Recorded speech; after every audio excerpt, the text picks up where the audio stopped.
السلام علیکم and welcome to tonight with جناب سیٹھی. میں ہوں منیب فاروق اور میرے ساتھ موجود ہیں نجم سیٹھی صاحب. ناظرین، گزشتہ ہفتے ہم نے ایک پروگرام کیا تھا محترمہ بے نظیر بھٹو کی شہادت کے اوپر، جو رپورٹ فائل کی گئی ہے یونین کمیشن کی طرف سے اس کے اوپر، اور اس کے اندر ٹائم کی کمی کی وجہ سے کچھ امپورٹنٹ اور فوکل پوائنٹس اس دن رہ گئے تھے، اور اس دن بھی اناؤنس ہم نے کیا تھا کہ اس کا ایک سیکول ہم کریں گے جس میں بہت سے ایسے ایشوز جو کہ اس رپورٹ کے اندر کور نہیں کیے جا سکے ان کے بارے میں بات ہوگی. جوائنٹ انویسٹیگیشن ٹیم جو کہ 2 GITs بنی تھی، ایک پہلے اور ایک بعد میں، ان کی کیا رپورٹس تھیں، کیا ان کے اندر کوئی ایسے کنٹروورشل پوائنٹس تھے جن کو پراپرلی ایڈریس نہیں کیا گیا، ان کے اوپر بات کریں گے. اور دوسری بات یہ کہ محترمہ بے نظیر بھٹو شہید کا پاکستان آنا، بلکہ اس سے پہلے کے جو حالات تھے، انفیکٹ جو ڈیل ان کی ہو رہی تھی مشرف گورنمنٹ کے ساتھ، وہ کس حد تک بروکر ہوئی، کس نے بروکر کی، اور اس کے اندر جو امپورٹنٹ کی اسٹیک پلیئرز تھے وہ کون تھے.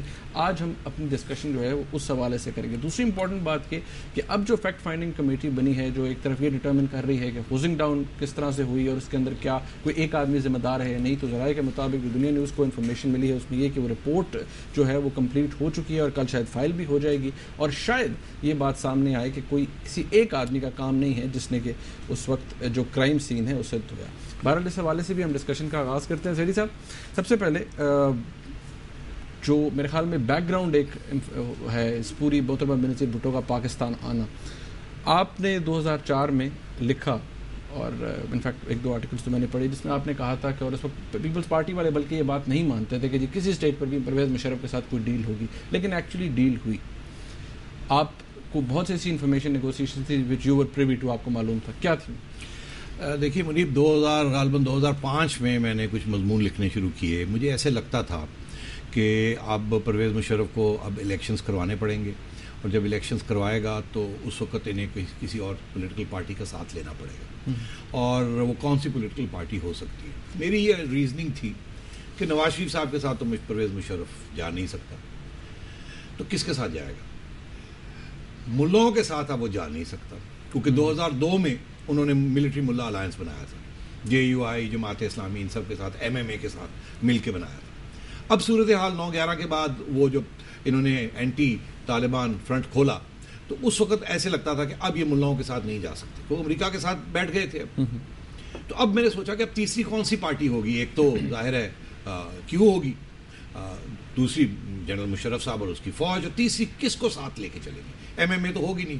تو لاجیکلی اسپیکنگ مجھے ایسے لگا کہ اب پیپلز پارٹی ہی ہو سکتی ہے، کیونکہ نواز شریف صاحب کے ساتھ وہ تو بیٹھ نہیں سکتے، وہ تو مطلب ہے کہ اٹس نو گو سچویشن جو ایک دوسرے کے ساتھ انہوں نے کیا تھا.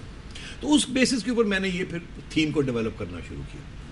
تو غالباً 2007 میں میرا خیال ہے کہ یہ آرگیومنٹ جو تھی یہ پک اپ ہو گئی، اور میرا خیال مشرف کو بھی اس بات کی سمجھ آنی شروع ہوئی، امریکہ کو بھی، برطانیہ کو بھی، اور BB کو بھی. 2007 میں تو 2007 میں ان کی بات چیت شروع ہو گئی.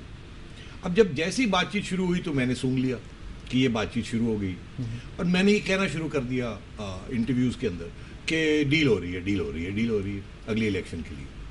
تو مجھے یاد ہے کہ اس وقت کوئی ایویڈنس نہیں تھی. بے نظیر بھٹو کبھی کہہ ہی نہیں سکتی تھی کہ مشرف جیسے ڈکٹیٹر کے ساتھ وہ ڈیل کرے. مشرف بھی یہ نہیں کہنا چاہ رہا تھا کہ پیپلز پارٹی کے ساتھ ڈیل ہو رہی ہے، بیکاز وہ چودھری حضرات پاگل ہو جاتے ہیں، وہ خود بھی کہہ سکتے ہیں، ان کی ساری کنسٹیٹیوئنسی جو ہے وہ بکھر جاتی ہے. وہ کہتے ہیں لو جی یہ پیپلز پارٹی کے ساتھ جا رہے ہیں. پرویز مشرف خود بھی کہتے تھے نا کبھی پاکستان نہیں آئیں گے. تو یہ دونوں باتیں ساتھ ساتھ چل رہی تھی. میں نے جب اپنے انٹینے کھڑے کیے اور تھوڑی بہت کاسٹنگ اراؤنڈ کی تو پتہ چلا کہ بات چیت شروع ہو گئی ہے، امریکہ اور برطانیہ ایک رول ادا کر رہے ہیں. اب کیونکہ برطانیہ امریکہ کے امبیسڈرز آتے جاتے رہتے ہیں، ہم جرنلسٹ کا کام ہی ہے سنتے رہتے ہیں ہم سب کچھ، تو مجھے سمجھ آ گئی کہ ڈیل ہوگی. تو میں نے یہ بات کرنی شروع کر دی. پیپلز پارٹی والے ناراض ہو گئے میرے سے کہ آپ کیوں بات کر رہے ہیں، کوئی ڈیل ہے ہی نہیں، ہم تو بات ہی نہیں کر رہے. اور ادھر مشرف صاحب بھی میرے سے ناراض ہو گئے. میں لگا رہا، میں نے کہا نہیں یہ ڈیل ہو رہی ہے، یہ ہوگی. مجھے پتا تھا 2 پاور سپر پاورز بھی اس کے پیچھے لگے ہوئے، اور لاجک اس کی اپنی تھی کہ چاہتے تو نہیں تھے مگر مجبوری تھی، کوئی اور چوائس نہیں تھی. تو یہ باتیں چلتی رہی. پھر ایک سٹیج ایسی آئی کہ یہ قریب آنے شروع ہو گئی الیکشنز. اور منیب میں آپ سے یہ کہوں کہ اس وقت بے نظیر بھٹو صاحبہ نے امریکہ سے میرے سے رابطہ کیا. کہنے لگی کہ فون آیا ایک دن مجھے، تو کہنے لگی کہ آپ یہ لکھ رہے ہیں، اس میں آپ نے کچھ چیزیں تو صحیح لکھی ہیں مگر کچھ چیزیں جو ہیں وہ غلط ہیں.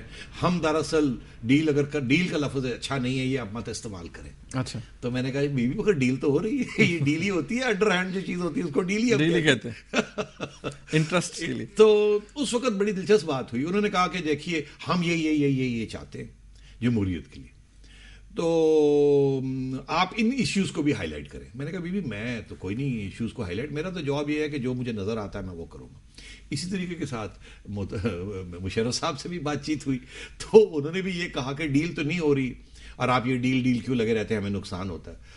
مگر مجھے پتہ چل گیا تھا کہ طارق عزیز صاحب, اس وقت ڈی جی ISI کیانی صاحب, یہ NRO پروملگیٹ ہونے سے پہلے کی بات. اچھا, یہ لوگ اب آ رہے تھے جا رہے تھے اور مجھے ساری پتہ لگ رہا تھا کہ کیا ہو رہا ہے کیا نہیں ہو رہا, اپنی سورسز تھی میری تو, اور میں لگا رہا تھا. اب مجھے سمجھ آ گئی کہ ٹینشن ڈیولپ ہو گئی بے نظیر میں اور مشرف. بے نظیر کہتی تھی مجھے 3-4 چیزیں چاہیے. ایک یہ کہ مجھے NRO میرے لیے دو تاکہ میں واپس آ سکوں اور الیکشن لڑ سکوں اور ہماری ہیراسمنٹ نہ ہو. دوسرا یہ کہ ایک صاف شفاف الیکشن دے, نہیں تو فائدہ کیا الیکشن لڑنے کا. تیسرا یہ کہ وہ 3rd ٹرم پرائم منسٹرشپ کا کلاز ہے اس کو ختم کریں کہ اگر میں الیکشن جیتتی ہوں تو پھر مجھے حق ملنا چاہیے پرائم منسٹر بننے کا. تو یہ 3 موٹی چیزیں تھیں کہ ایک فری الیکشن, ایک 3rd ٹرم پرائم منسٹرشپ اور ایک NRO. اس کے علاوہ چھوٹی موٹی ڈیمانڈ لسٹ تھی. یہ 3 مین ڈیمانڈس. ادھر سے کیا ڈیمانڈ تھا, چودھری آزاد کہتے تھے کہ نہیں ان کو کھلی چھٹی نہیں دینی, ان کو مت آنے دیں واپس. دوسری جہاں تک 3rd ٹرم الیکشن کا ہے انہوں نے کہا ٹھیک ہے یہ بھی ہمیں منظور ہے کہ اگر ہم جیت گئے تو پھر ہم بن جائیں گے. مشرف نے ان کو کہا یار جانے دو, میں یہ چھوڑ دیتا ہوں اس بات کو, اگر آپ لوگ جیت گئے الیکشن تو آپ بن جائیں پرائم منسٹر, آپ بن جائیے, کیا مسئلہ. تو ان کو لاری لپا یہ دیا چودھری آزاد کو کہ اگر آپ الیکشن جیتتے ہیں تو پھر آپ بن جائیں. اور مگر بے نظیر اور ان کی آپس میں ٹینشن شروع ہو گئی, اور کیونکہ انہوں نے کہا آپ واپس نہیں آ سکتی, اور NRO جو ہے اس کے اوپر ڈیلے ہونی شروع ہو گئی. یہاں اسلام آباد میں بیٹھ کے زاہد حامد صاحب جو کہ اس وقت لا منسٹر تھے مشرف کے, اور ادھر سے صفدر عباسی صاحب, پھر طارق عزیز صاحب, یہ سارے لگے ہوئے تھے NRO بنانے میں یہاں, اور ان میں 1-2 وکیل بھی ان کا ساتھ. ادھر فاروق نائک صاحب تھے, بے نظیر بھٹو صاحبہ تھی, اور رحمان ملک صاحب تھے. تو یہ ان کا آنا جانا ہو رہا تھا اور یہ بیہائنڈ دا سینز یہاں NRO بن رہا تھا, اور اس کے ڈرافٹ آ رہے تھے جا رہے تھے.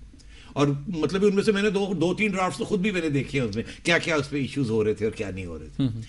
تو یہ چیزیں چل رہی تھی. بے نظیر کو غصہ چڑھ رہا تھا, مشرف کو غصہ چڑھ رہا تھا. وہ کہتی تھی یہ میری بات نہیں مانتا, یہ کہتی تھی یہ میری بات نہیں مانتا. بے نظیر امریکنوں کے پاس گئی, انہوں نے کہا مشرف جو ہے وہ ڈیل جو ہے جو آپ نے کہی تھی وہ نہیں کرنا.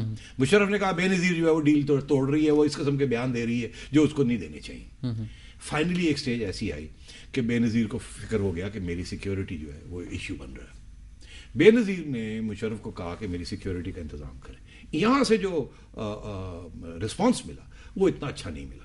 بے نظیر نے امریکن وائس پریزیڈنٹ ڈک چینی کو کہا وایا پیٹر گالبریتھ, ان کے جو دوست تھے جن کے ذریعے یہ ساری بات ہو رہی تھی, اور حسین حقانی صاحب بھی اس وقت امریکہ میں تھے. اب before the break let me tell you that انہوں نے پہلی دفعہ جو میں نے نام سنا بلیک واٹر کا, وہ میں نے بے نظیر بھٹو صاحبہ کے منہ سے سنا. انہوں نے بلیک واٹر کی پروٹیکشن چاہتی تھی. انہوں نے چینی کو کہا کہ مجھے سیکیورٹی کی پروٹیکشن دے, مجھے وہاں سے لوگ بھیجے سیکیورٹی کے لیے. مشرف نہیں دے رہا. چینی نے مشرف کو فون کیا کہ میرے ہاں اسٹیٹ ڈپارٹمنٹ جو ہے US اسٹیٹ ڈپارٹمنٹ اس کو بلیک واٹر کے گارڈ سے پروٹیکٹ کرتے, تو کیا میں بے نظیر کے لیے بلیک واٹر کے بھیج دوں؟ مشرف نے کہا نو. تو that is the issue of security which is related to Benazir's death, کہ Musharraf refuse to provide her the security she wanted. And that was one of the major issues that led to a parting of ways between Benazir and Musharraf. That was a major issue. One of the major issues, which is why just before she came back, انہوں نے یہاں سے پوری کوشش شروع کر دی تھی بینظیر کو یہ کہنا کہ اگر آپ آئے تو آپ مارے جائیں گے, آپ مت آئیے واپس. یہاں پر بریک لیتے ہیں, اس کے اوپر بڑی امپورٹنٹ پوائنٹ ہے. ناظرین یہاں پر ایک بریک لیتے ہیں, اور بریک کے بعد جب ہم واپس آئیں گے تو شیر صاحب سے پوچھیں گے کہ ایکچولی وائلیٹ کیا دونوں طرف سے ہوا یا صرف پرویز مشرف صاحب نے کیا. دوسری بات یونائٹڈ نیشنز کی رپورٹ ہے, اس کے اندر رحمان ملک صاحب کا جو کیریکٹر ہے وہ کافی کنٹروورشل ہے, بڑی تنقید بھی ہو رہی ہے اس پہ, اس حوالے سے بھی بات کریں گے ایک بریک کے بعد. ہمارے ساتھ رہیے.